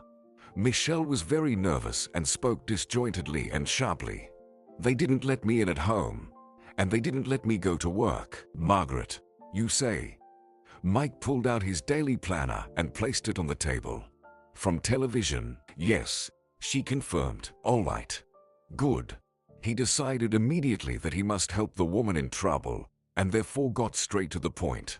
"Michelle, think about who else might know you here." "Well, I attended English classes here," she said after some thought. "Classes? All right." Mike made a note in his planner and looked closely at Michelle, trying to see the old fiery spark in her troubled eyes. But she looked at him with anxiety and despair. "But who will remember?" she said doubtfully. "And the maternity hospital. I gave birth to Angela there, the doctors there." She wiped the tears running down her cheeks. "But I don't know. I wonder how she is now." Mike didn't let her stray from the topic and urged her on. "Come on, Michelle. Keep going. We need all the places where you might have left traces of your presence. All the people you talked to." "Yes." His confidence suddenly influenced her, and she repeated, "Yes, it will be useful in court." He explained. "In court?" Michelle asked again. "Well, yes," he nodded. "And let your Kenneth try not to recognize you there. Kenneth has nothing to do with it." She hurried, still not believing in the treachery of her husband, whom she loved so much. "Well, yes, of course." Mike habitually trusted only the facts and had no intention of justifying Kenneth, who had acted so despicably towards his wife. "Come on, Michelle. Remember, who else?" She paused for a moment, gathering her thoughts. "Our college friends." "Great." Mike encouraged her, and she continued more enthusiastically. "My school. My clinic there. I was also listed in the clinic here." "There. Here, at the clinic." Mike wrote everything down, not wanting to miss a single detail. "Aunt," Michelle suddenly exclaimed. "Aunt," Mike repeated mechanically. "I have a real aunt." Michelle was delighted with this memory, tucked a strand of hair that had fallen on her forehead, and looked at Mike with a special hope. "Now that's interesting." The meaning of her words seemed to have just dawned on him, and he nodded approvingly. "But she lives in Paris," Michelle said apologetically. "No problem. We'll get her out of Paris." Mike was clearly pleased with this new development. "Do you remember her name, surname, and contact details?" "Yes, so. Donna Williams." Michelle wanted to help Mike very much, but suddenly became flustered. but she's been married so many times. I don't know. She might have a different surname. And I don't remember her address. All right. That's enough for today. Mike decided that he had enough information for now, and Michelle needed to rest. But before parting ways with her, he smiled at her and said quite seriously, covering her hand with his palm, "Michelle, everything will be all right. Thank you." She thanked him sincerely and added, "But I think all this won't be necessary. Kenneth will recognize me, and everything will fall into place." But Kenneth wasn't in a hurry to recognize her, and when she came back to her former home and rushed in front of her husband's car, he barely managed to stop. "Kenneth! Kenneth!" Michelle shouted at him, hoping he could reach his closed heart. "Kenneth! Kenneth, get away from the car!" he snapped, looking at her as if she were a stranger. "Have you lost your mind?" "Kenneth, it's me." Michelle clung to the car. "Your wife, Michelle. My wife is dead." Kenneth cut her off and pressed on the gas pedal. "Kenneth! Kenneth, you sleep on your stomach," she shouted after him. "Coffee with milk. No sugar. You play chess alone. Kenneth! Kenneth!" She ran after him until she fell, but he drove away, casting a vacant glance in the rearview mirror, and said indifferently as if she could hear him, "I don't play chess." Michelle got up and, trembling with excitement, worked through the closing gates. Then she rang the doorbell, and when Margaret opened it, she loudly called her daughter by name. "Angela." Who are you?" Margaret decided to play along, but Michelle pushed her away and worked into the house. "For heaven's sake, at least you don't pretend," she said to her. "I'll call the police right now," Margaret said with a trembling voice, trying to block the path of her former friend. "Great, call them." Michelle smirked. "You can also tell them what you and Kenneth planned." "Let me in." "You," Margaret continued to insist. "You've got the wrong house." "Yes, I got the wrong house." Michelle's voice sounded confident and mocking at the same time. "And also the wrong husband. And the wrong friend. You live here, in my house, with my husband, my life. Margaret, tell me, can you keep living like this? Can you?" Michelle wiped away large tears from her cheeks and began to climb the stairs to the second floor, where her daughter's room was. "Angela, Angela!" A white Labrador came running towards her. "Tucker." Michelle greeted him happily, but she couldn't find Angela. Her daughter was not in her room, and Michelle only saw her daughter's drawings and a certificate for singing a song about her mom. Michelle returned to her friend with determination, sat down in front of her, and took her hand. "Margaret," she spoke fervently, "I'll leave everything to you and Kenneth. The business, the money, the house, everything. But I beg you, give me back my daughter." Margaret swiftly got up and unexpectedly said in a hoarse, unrecognizable voice, "I don't know who you are, and you will never cross the threshold of my house again." "Margaret." Michelle tried to reason with her friend, but she was already shouting at the top of her lungs, "Get out of here, Margaret." Michelle raised her voice, but Margaret couldn't hear her. Red with anger, Margaret repeated only one thing, "Get out. Get out." And when Michelle left, Margaret collapsed into hysteria. "Kenneth. She wants to take our daughter. She wants to take my daughter. Mine. Do you hear?" Yes. Michelle wanted only that. So she went to the school where Angela studied. "Excuse me. Do you know where 2B is?"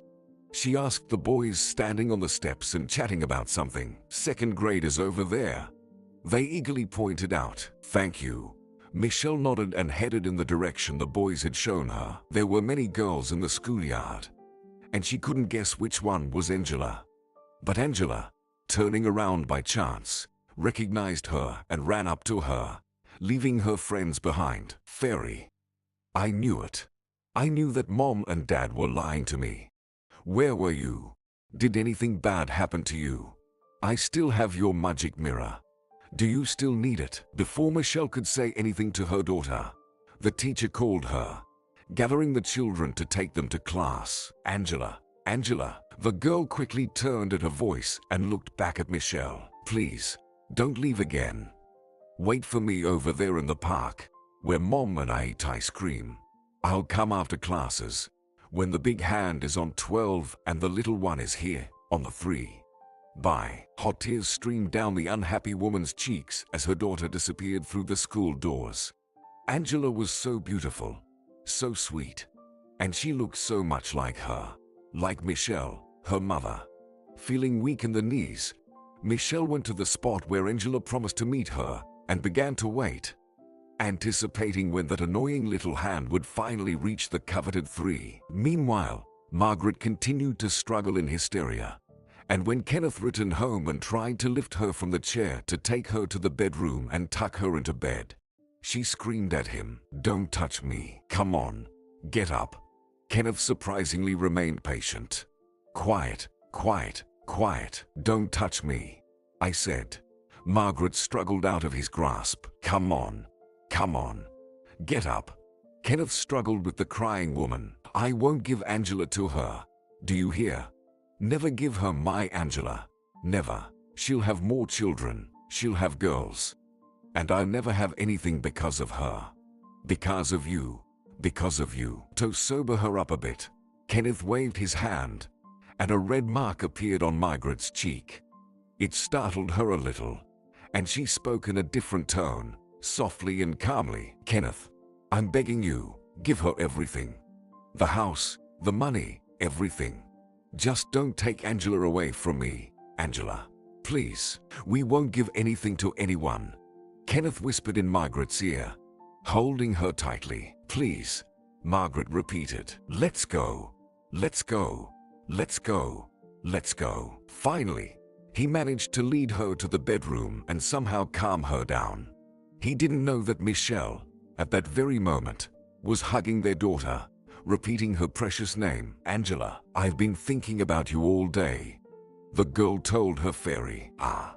Michelle looked into her daughter's eyes, stroking her face and hands. "You won't ever sleep again, right?" The girl rejoiced. "Right," Michelle promised her. "Can you fly to your parents and tell them I'm not lying? Mom will come to pick me up soon." "Angela, I have something to tell you," Michelle started, but her daughter seemed not to hear her and said what worried her most. "Mom will find out that you woke up and be happy. Will you come tomorrow? I will too. Just remember, little hand on 3, big one on 12. Then she quickly kissed Michelle on the cheek and ran off, hoping to delight her mom soon. Michelle stood up and hurriedly wiped away the tears that she had shed so often lately.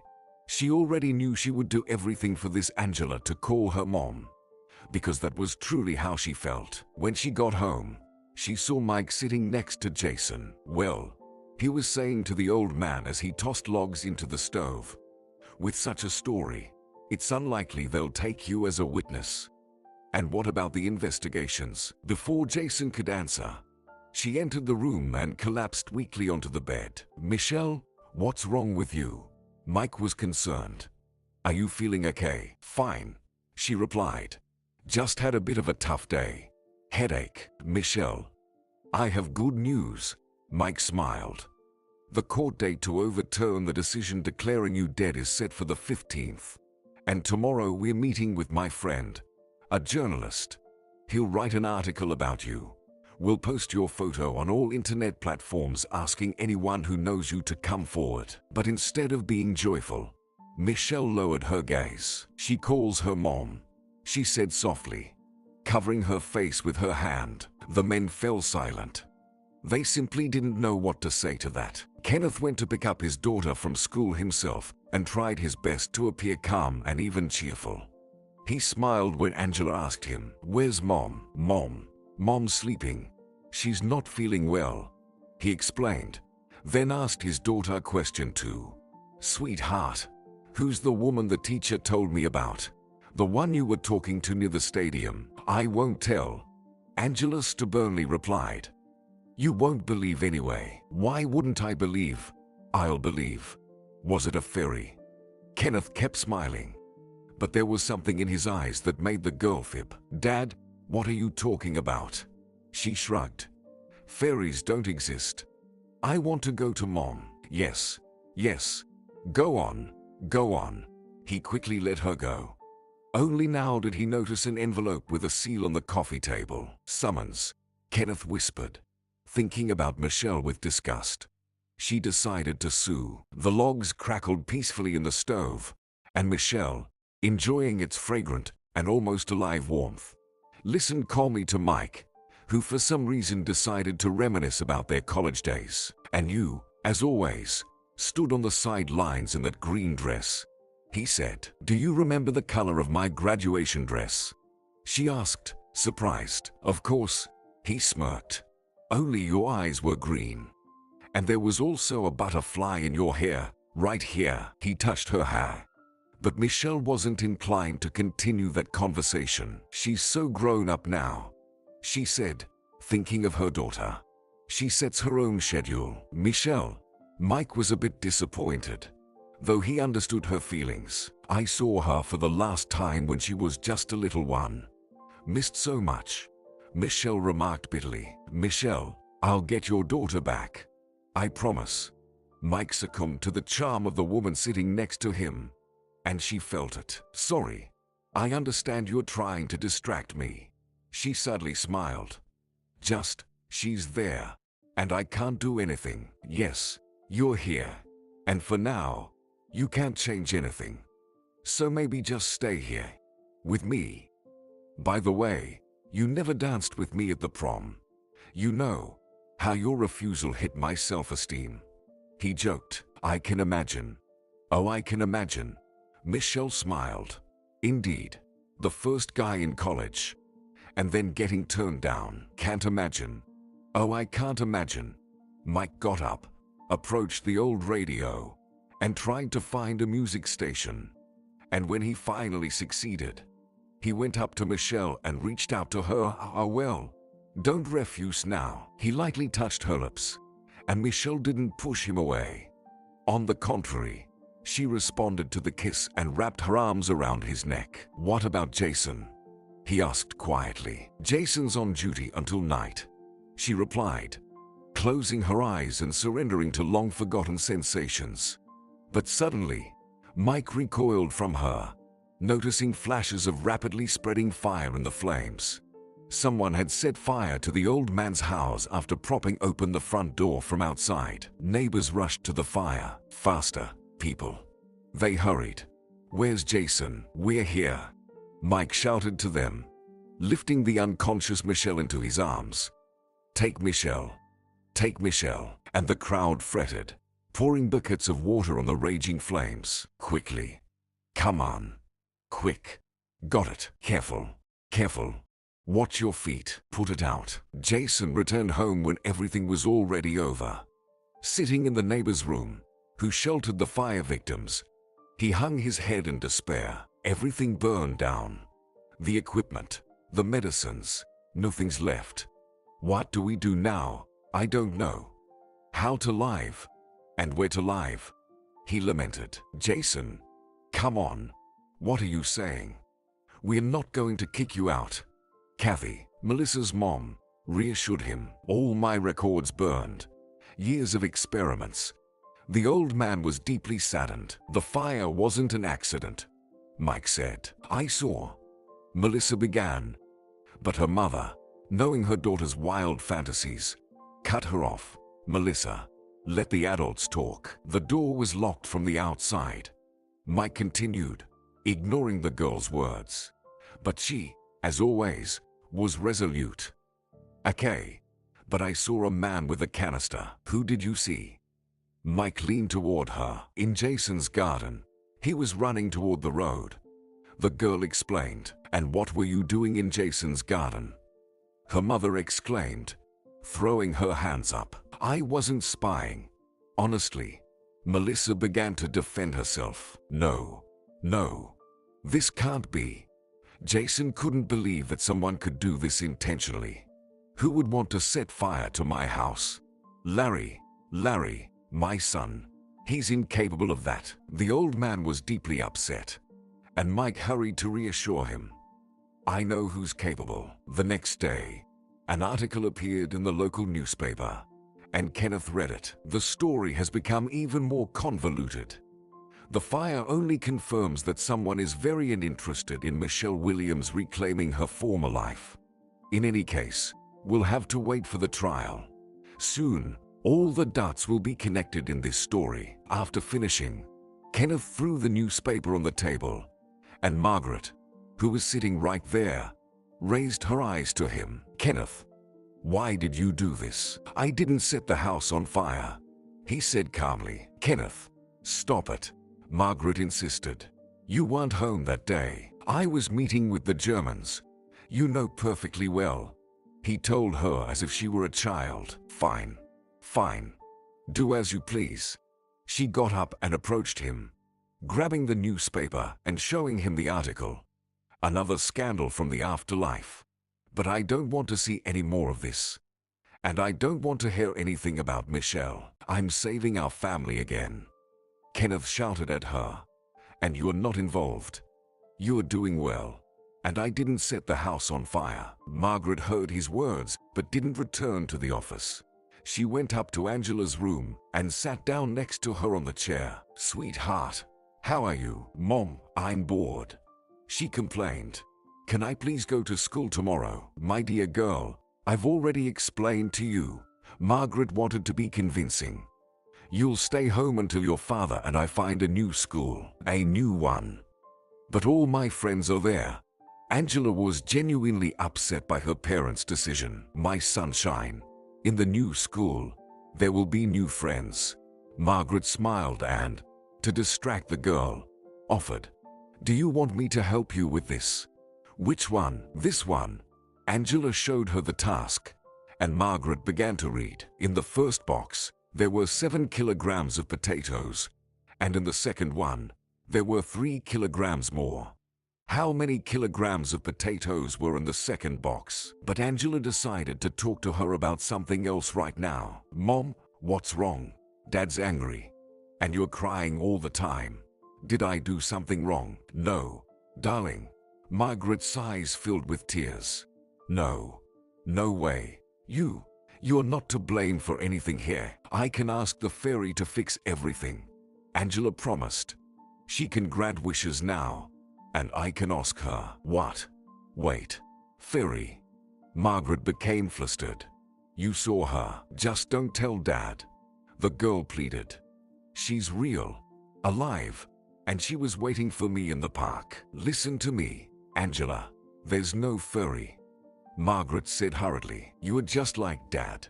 Angela waved her hand disappointedly. "Angela, listen. She's an evil witch." Margaret started to make up on the spot. "Very evil.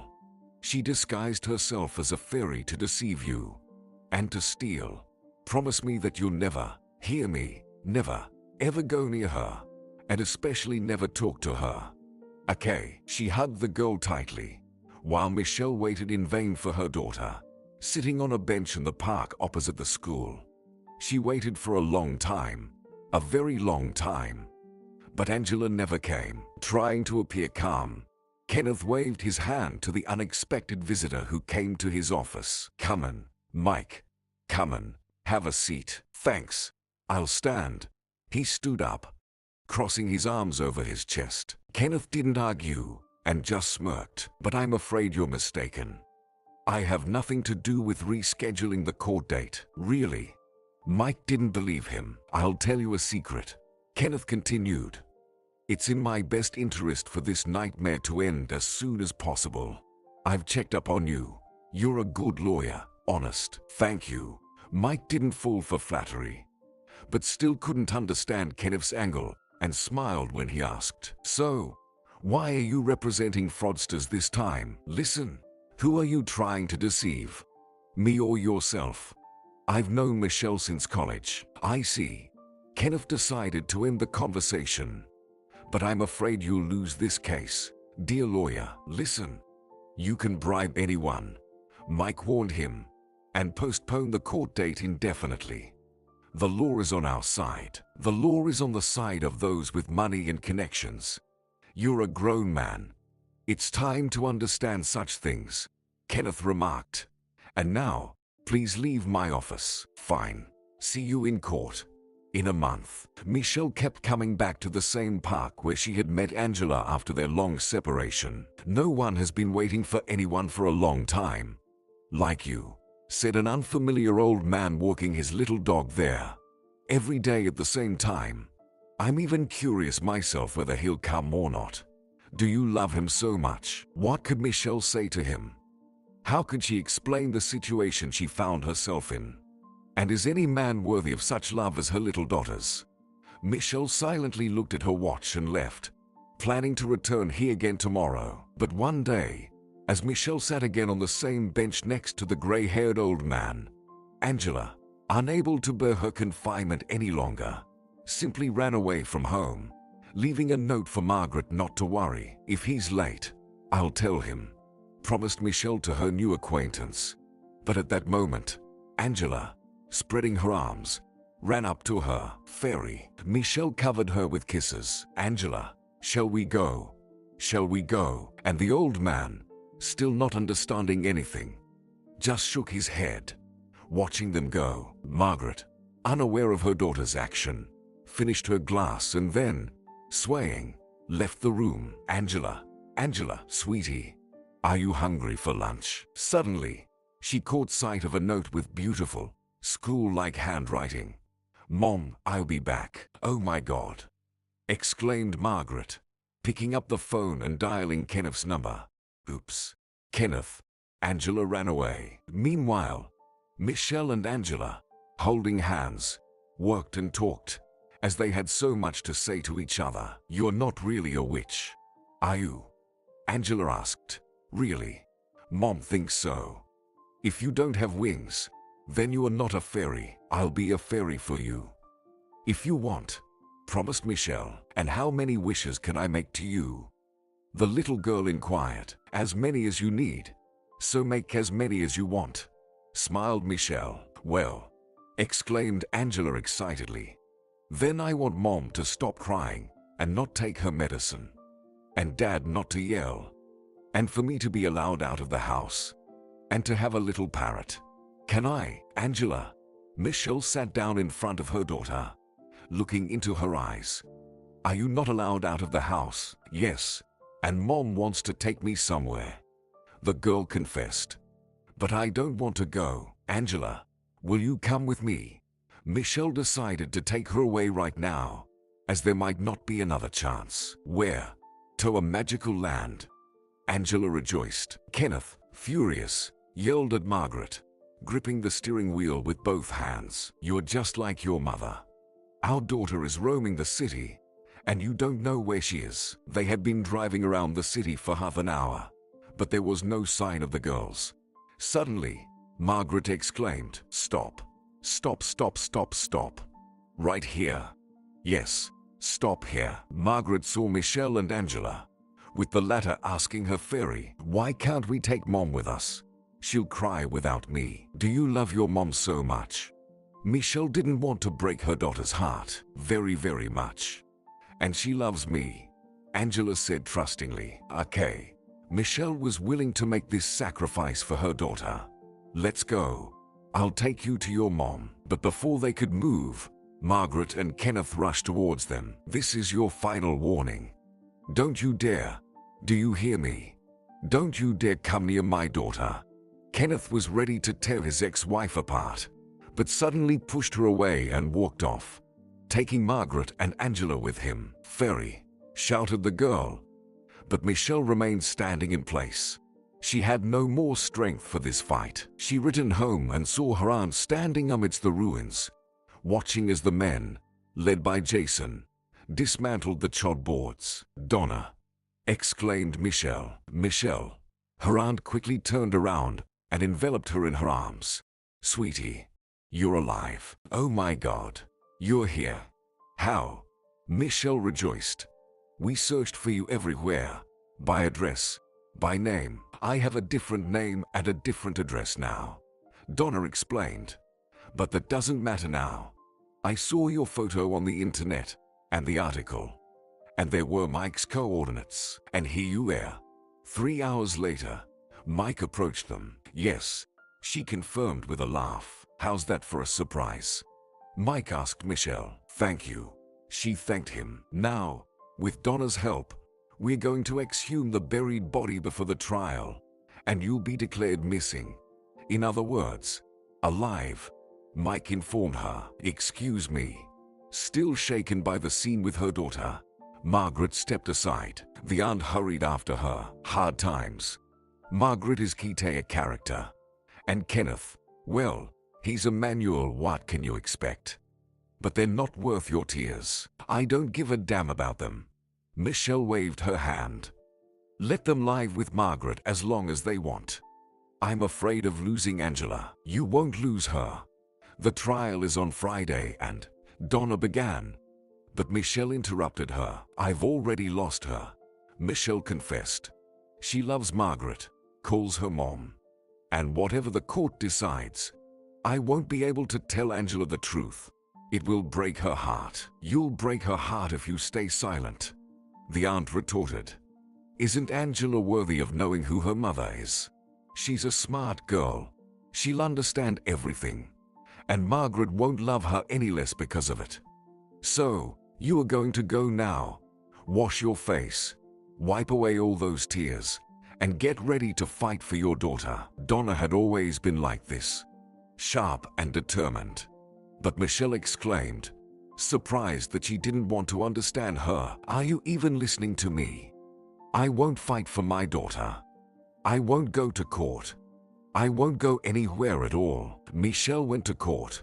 And with a heavy heart, she listened to Mike's speech, who said, furthermore, the exhumation results confirm that a male, unidentified body was buried in Michelle Williams' grave. Your Honor, he just did a little hocus pocus. Jason whispered to Donna, who was sitting next to him, and moved the charred remains of a vagabond from the morgue. Here, take a copy. Mike handed the papers to Kenneth and his lawyer. Kenneth just laughed. But that doesn't mean this woman is Michelle. That's precisely why we're asking the court to conduct a DNA testament to compare my client's DNA with that of Angela Young. Mike said calmly, is anyone listening to me? Kenneth exclaimed, is anyone listening to me? No one will touch my daughter. No one will touch her. I won't allow it. The judge struck the gavel. Please maintain order in the courtroom. After considering all the circumstances of the case, the court makes a decision to conduct a DNA test by force. Within 3 days, Kenneth Young must provide genetic samples from his daughter, Angela Young, for comparison with the genetic material of Michelle Williams. The final decision on confirming the identity of Michelle Williams will be made after receiving these results. And there goes our victory. Jason hugged Donna in joy. Great. She smiled back at him. They decided to celebrate in a restaurant. Well, to victory, Mike proclaimed, raising his glass. To victory. Jason joined him. Sweetheart, aren't you happy? Donna smiled at her niece. Just a little longer, and Angela will be with us. Well, I'll be happy when she's here, Michelle said. And we have another piece of good news, Donna announced. Or rather, Jason does. Come on, tell them. What's there to tell? He said a bit hesitantly. I've been invited to work as a lab assistant at the Institute. To participate in a project similar to mine. Well, that's great. Mike congratulated him. That's what you wanted. Paris, Jason grinned. Paris. Mike was surprised. They somehow found out about my research and called me, Jason explained. And now they're inviting me. Well, what do you think? I'm still thinking. Where should I go at this age? And I don't know anyone there. Well, how can you say you don't know anyone? Donna laughed. You know me.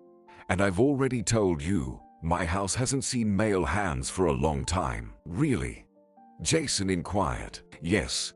She playfully looked at him. So many light bulbs not screwed in. Interesting. Interesting. Jason blushed. Well, Jason, I'm joking. I'm joking. Donna laughed. Mike's phone rang. Oh, excuse me. He apologized. Yes. When? This is from the police. Angela has been kidnapped. In just 10 minutes, they were at Kenneth's place. It was a black Volkswagen van, he told them. 2 guys jumped out, grabbed Angela. I couldn't do anything. And of course, you didn't manage to see their faces or the license plate, right? Mike asked sarcastically. No, Kenneth confirmed. It all happened so fast. Margaret added. We didn't have time to understand anything. Do you suspect anyone? The police officer asked. Me. Kenneth echoed. You know, perhaps, with all this media attention surrounding the trial, someone saw an opportunity for ransom. I don't know. Kenneth shrugged. We've heard that before. Fine. We'll tap your landline and start monitoring your mobile tomorrow. Is that all? Mike seemed surprised. You're just going to take their word for it. And what's your suggestion? The police officer asked. My suggestion, Kenneth said. Find witnesses. How is it possible that a child gets shoved into a car in broad daylight, and no one except the parents sees it? There was no one on the street. Kenneth tried to be persuasive. And, by the way, just for your information, Mike added, the child was kidnapped the day before the DNA test, which was supposed to prove Michelle Williams' maternity.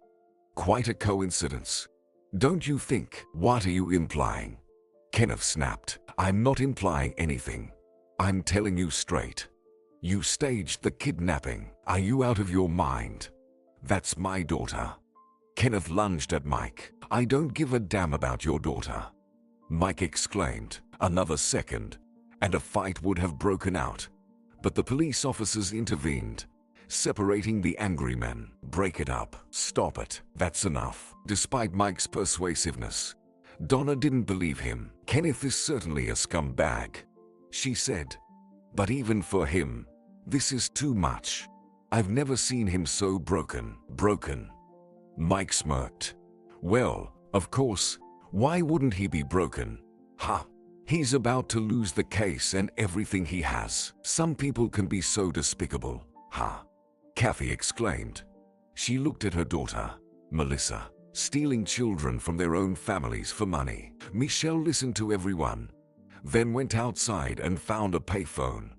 Just a minute later, when her ex-husband answered, she spoke calmly and confidently. Hello, Kenneth.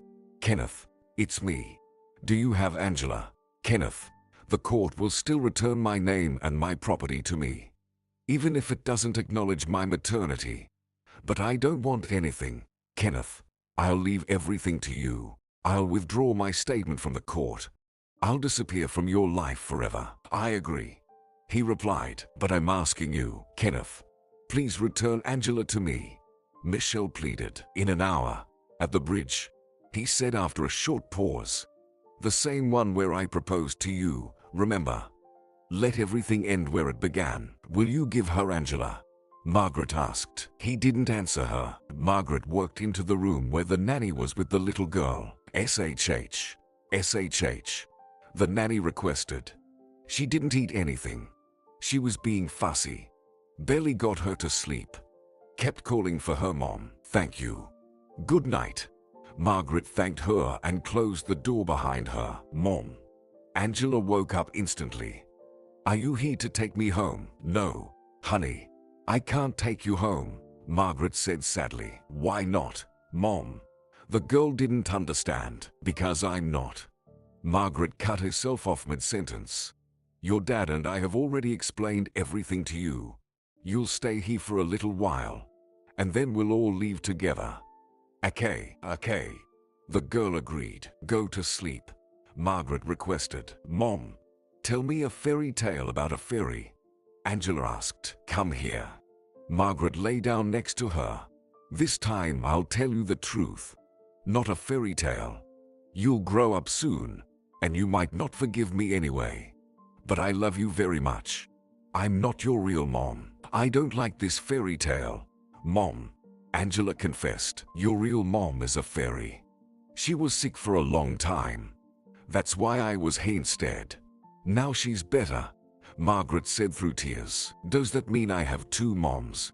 The girl asked. Instead of answering, Margaret hugged her tightly. Michelle stood on the bridge, and when she saw Kenneth, she realized he had deceived her. "Where's Angela?"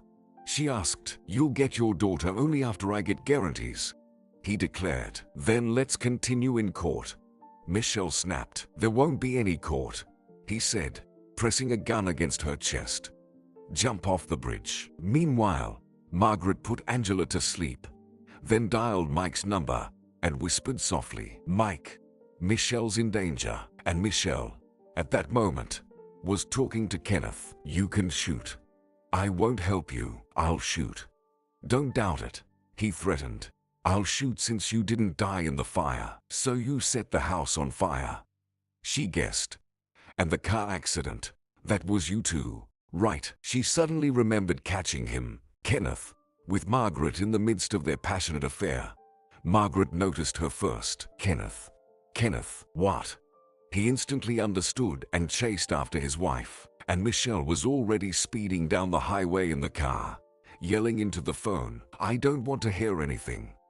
And don't follow me. Stop lying. I'm not blind or stupid." "And with her? How could you be with her, my friend?" And then, a bright light from the headlights and a terrible crash. Kenneth smirked. "Well, think about who stopped you from bleeding out," he said. "Who took you to the hospital? Although I should have left you there, in the car, it would have been less trouble. I'm an idiot. Jump." I said jump. He nudged her with the gun. But at that moment, Margaret appeared on the bridge and shouted to him, "Kenneth, don't do it. I'm begging you. Don't shoot. Why did you come?" He was annoyed by her presence. "I'm doing this for us. You understand? I'm begging you, Kenneth." Margaret pleaded. "She'll take everything. She'll take Angela." He screamed. "Don't do it. I'm begging you." Margaret cried. "She'll take everything." Kenneth repeated like a broken record. Suddenly appearing Mike lunged at Kenneth, who, in a furious struggle, pulled the trigger, and Margaret screamed in excruciating pain. "I'm begging you, Kenneth." Margaret managed to shout, "Margaret." Kenneth rushed towards her. "Margaret, Margaret." No one understood how it happened, but Kenneth flew over the railing and fell from the bridge onto the hood of someone's car. If he had fallen a meter more, he would have landed on my hood, a startled driver exclaimed. "Just lucky. Doesn't look like a suicide. Maybe he was just pushed." Meanwhile, Margaret, lying in Michelle's embrace, struggled to speak. "I wouldn't have let him do it. I just love him so much. It was me who called Mike to come here. I loved Angela, like a mother." "You are her mother," Michelle told her. "I told her everything," Margaret confessed. "Where's Angela?" "Just tell me the address," Michelle requested. "Rodeo Drive, 44. She knows that you are her real mother," she admitted before losing consciousness. "Don't worry, she'll live," reassured the concerned Michelle by the ambulance doctor, summoned by Mike. "Everything will be fine." Police questioned Kenneth's neighbors, who hid his daughter in one of their houses. "Do you know who came here?" "Of course, Kenneth, the neighbor 2 plots over." "So, he's also your neighbor?" "Yes." "Who else?" "What did he say?" "He said he had to go on a business trip urgently because his wife fell ill." But Michelle didn't listen to them. She was looking at her daughter, who approached her and asked, "Ferry, are you my mom?"